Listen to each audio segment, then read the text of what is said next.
2026 நடக்க வேண்டிய மக்கள் தொகை அடிப்படையிலான தொகுதி பங்கு மறுவரையறை என்பது ஒருவேளை மக்கள் தொகையின் அடிப்படையிலே பிரிக்கப்பட்டால் மக்கள் தொகையை முறையாக கட்டுப்படுத்தி குடும்ப கட்டுப்பாட்டின் மூலம் மக்கள் தொகையை கட்டுப்படுத்திய தென் மாநிலங்கள் பஞ்சாப் உட்பட மிக பெரிய அளவிலே பாதிக்கப்படும்.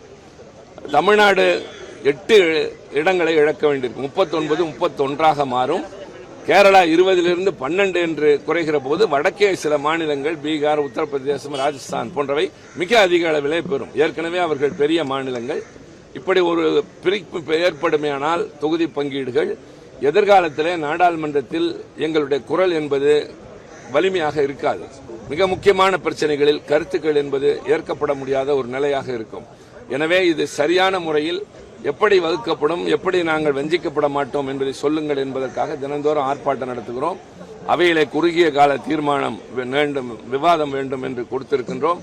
22ஆம் தேதி தமிழ்நாட்டின் முதல்வர் திரு மு.க. ஸ்டாலின் அவர்கள் 7 மாநிலங்களுடைய முதலமைச்சர்கள் மற்றும் அங்கு இருக்கிற கட்சித் தலைவர்களை அழைத்து ஒரு கூட்டம் நடத்துகிறார் சென்னையில்.